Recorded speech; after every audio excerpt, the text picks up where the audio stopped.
আবার একটা নতুন ভিডিওতে আপনাদের সকলকে স্বাগত। তো আজকে একটু ভিডিওটা অন্যরকম বানাচ্ছি আমি। যে রিসেন্ট এখন যে এসআইআর ফর্ম ফিল আপ নিয়ে অনেকের অনেক ধরনের কনফিউশন রয়েছে। তো আমি কালকেই আমাদের ফর্মটা পেয়েছি। তো আমরা মোটামুটি ফিল আপ করে নিয়েছি আমাদের ফর্মটা। তো যা কনফিউশন ছিল সেটাও আমি আমাদের লোকাল যে বিএলও অফিসার আছে তার থেকে ক্লিয়ারিফাই করে নিয়েছি।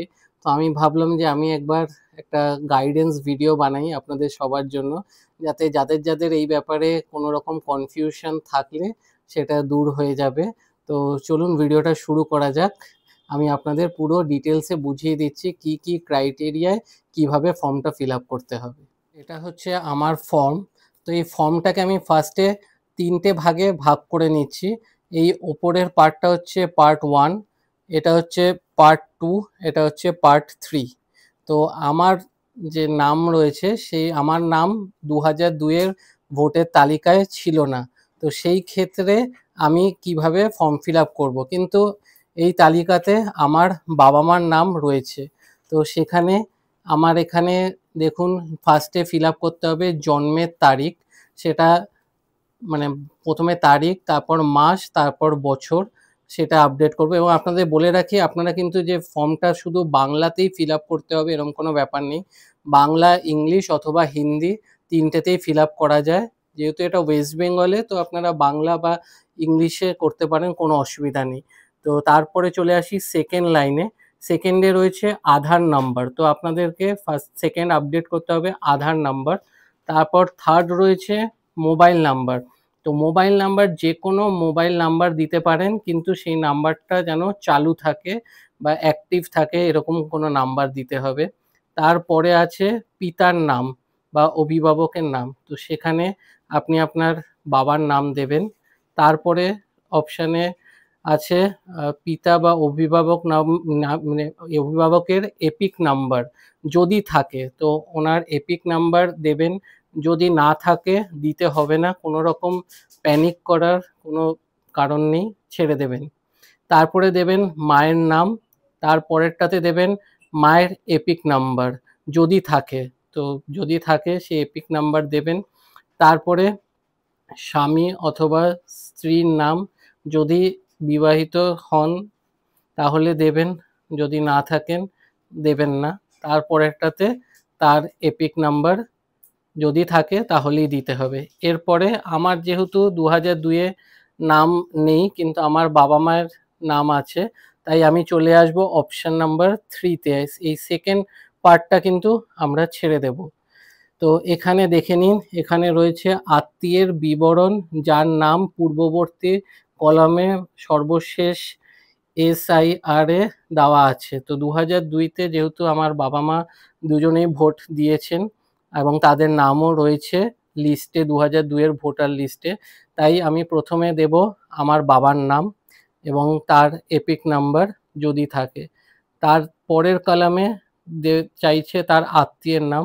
তো আত্মীয়ের নামে আমি আমার মায়ের নাম দেব, কারণ তিনিও ভোট দিয়েছেন। এবং তারপরেরটাতে আছে সম্পর্ক। তো এখানে কিন্তু আমার যে এখানে যে নামটা দিচ্ছি তার সাথে এনার যে সম্পর্ক সেটা দিতে হবে। এই আমার সাথে তার সম্পর্ক না, এটা নিয়ে কিন্তু অনেকের একটা কনফিউশন আছে বা আমাদেরও ছিল, সেই কারণে আমি এই ভিডিওটা করছি। তো এখানে আমার বাবার নামের সাথে মায়ের নাম যেহেতু দিচ্ছি, তাই সম্পর্কে দেব হাজবেন্ড, সরি ওয়াইফ। আমার বাবার যে মা, মানে আমার মা হয়, মা ওয়াইফ হয়, তাই জন্য ওখানে সম্পর্কে দেব ওয়াইফ। এবং তারপরে দেব জেলা, তারপরে দেব রাজ্যের নাম, তারপরে দেব বিধানসভা ক্ষেত্রের নাম।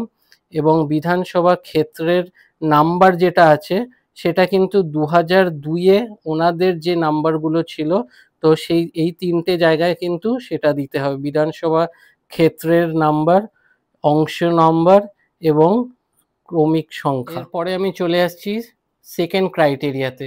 সেকেন্ড ক্রাইটেরিয়াটা ধরুন এরকম, যেখানে ফিল আপ করছি এমন একজনের যার 2002-তে ভোট দিয়েছেন, তারা কিভাবে ফর্ম ফিল আপ করবেন। ধরে নিন আমি 2002-তে ভোট দিয়েছি, তাহলে এই পার্টটা কিন্তু সবাইকে ফিল আপ করতে হচ্ছে। তো এই পার্টটা ফিল আপের পরে যারা 2002-তে ভোট দিয়েছে এবং তাদের নামও আছে লিস্টে, যে লিস্টটা এখন বার করা হয়েছে 2002-এর, সেটাতে তার নাম আছে, তাহলে সিম্পল তাদেরকে এই দিকটা ফিল আপ করতে হবে।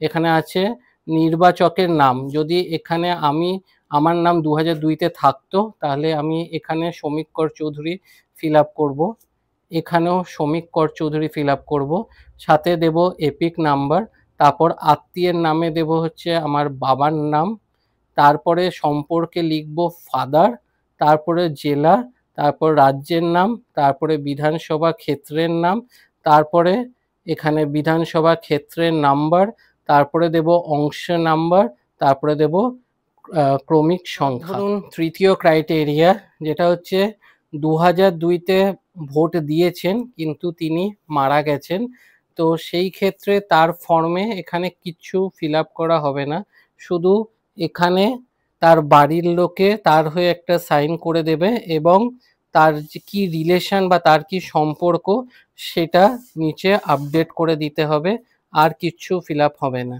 আর যেটা আরেকটা পয়েন্ট, যে এই ফটোর পাশে প্রেজেন্ট একটা পাসপোর্ট সাইজ কালার ফটো এখানে লাগাতে হবে। বাড়িতে কোনো ছেলে বা মেয়ে চাকরির সূত্রে বা পড়াশোনার সূত্রে বাইরে থাকছেন, এখন এখানে নেই, সেই ক্ষেত্রে তাকে পুরোটা প্রথম পার্ট এটা ফিল আপ করতে হবে।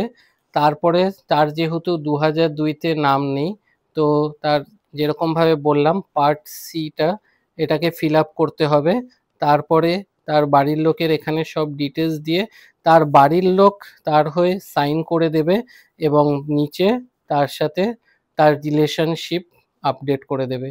এবং যেটা আরেকটা ক্রাইটেরিয়া, ধরুন বাড়িতে কোনো মেয়ের বা মহিলা তার বিয়ে হয়ে গেছে এবং তার বাড়ির লোকের 2002-তে নাম আপডেট আছে কিন্তু সে 2002-তে ভোট দেয়নি, তো সেই ক্ষেত্রে হবে প্রথমে এই পার্টটা ফিল আপ হবে, তারপরে পার্ট সিতে চলে আসতে হবে। পার্ট সিতে এই নামের জায়গায় তাকে তার নিজের বাবার নাম দিতে হবে, তারপরে তার এপিক নাম্বার দিতে হবে, তারপরে তার আত্মীয়ের নামের জায়গায় তার মায়ের নাম দিতে হবে, তারপরে সম্পর্কের জায়গায় ওয়াইফ দিতে হবে, তারপর যেরকম বাকিটা আছে ফিল আপ করে দিয়ে আবার যদি মানে সে সাইন করে তো ঠিক আছে, সে যদি বাইরে থাকে তো যিনি সাইন করছেন যদি তার মাদার ইন ল করে তাহলে সেটা সে সাইন করে দিয়ে তার নিচে তার রিলেশনটা আপডেট করে দেবে। যেটা বলবো, আপনাদেরকে দুটো করে ফর্ম দেওয়া হবে, অলরেডি অনেকে পেয়ে গেছেন বা যারা পাননি, একটা মানে দুটো ফর্মই আপনাদেরকে ফিল আপ করতে হবে, তার মধ্যে থেকে একটা ফর্ম ওনারা নিয়ে যাবে, একটা ফর্ম ওনারা স্ট্যাম্প মেরে সাইন করে আপনাদেরকে দিয়ে যাবে। এবং যেটা লাস্ট যেটা বলবো ফাইনাল, যে আপনাদের এই ফর্ম ফিল আপ নিয়ে প্যানিক করার কোনো প্রয়োজন নেই, একটু আধটু তো ভুল হতেই পারে, তো যেই ফর্মটাতে আপনারা একটা ফাইনাল ফর্ম ফিল আপ করুন, তারপরে সব কিছু কনফার্ম করে নিয়ে তারপরে সেকেন্ড ফর্মটা ফিল আপ করুন। যদি কিছু একটু আধটু ভুল ত্রুটি হয়ে থাকে বা কাটাকাটি হয়ে থাকে, যেটাতে বেশি কাটাকাটি হবে বা কিছু, সেটা আপনাদের কাছে রেখে দেবেন, যেটা ফ্রেশ থাকবে সেটা ওনাদেরকে দেবেন। তাছাড়াও আপনারা করতে পারেন যে এক কপি জেরক্স করে নিয়ে সেই কপিটাতে আপনারা বাড়িতে প্র্যাকটিস করে নিয়ে তারপর বাকি দুটো ফর্ম ফিল আপ করুন, অথবা পেন্সিল দিয়ে একটা আপডেট করে নিন, সব কিছু কনফার্ম করে নিয়ে তারপর ওটা পেনে আপডেট করে লাস্টে জমা করতে পারবেন। তারপর বাকিটা তো আপনাদের যে লোকাল যারা আসছে বাড়িতে তারা আপনাদেরকে গাইড করে দেবে, একটু আধটু কাটাকুটি হলে কোনো অসুবিধা নেই। পেনের কালি হিসেবে বলতে চাই ব্ল্যাক কালার হলে ভালো, অথবা ব্লু, এই দুটোর মধ্যেই রাখার চেষ্টা করবেন, বাকি অন্য কোনো পেনের কালার ইউজ করার থেকে এটাই মনে হয় বেটার। তো চেষ্টা করলাম সব রকম ক্রাইটেরিয়া আপডেট করার, যদি এরপরও আপনাদের কিছু কোয়েরি থাকে তাহলে কমেন্টে মেনশন করবেন, চেষ্টা করব আপনাদেরকে গাইড করার। তো ভিডিওটা এখানেই এন্ড করব। আরেকটা আপডেট দেব, যে কোনোভাবেই কিন্তু আপনারা যেটা আমি বললাম যে জেরক্স করাবেন, সেই জেরক্সটা কিন্তু দেওয়ার চেষ্টা করবেন না বা দেবেন না, কারণ ওখানে একটা কিউআর কোড আছে, তো জেরক্স কপিতে দিলে সেটা কিউআর কোডটা কিন্তু ভ্যালিড থাকবে না। তো ভিডিওটা এখানে এন্ড করব। ভালো লাগলে লাইক করবেন, বেশি বেশি করে শেয়ার করবেন এবং চ্যানেলটা সাবস্ক্রাইব করে দেবেন। আবার দেখা হবে নতুন ভিডিও।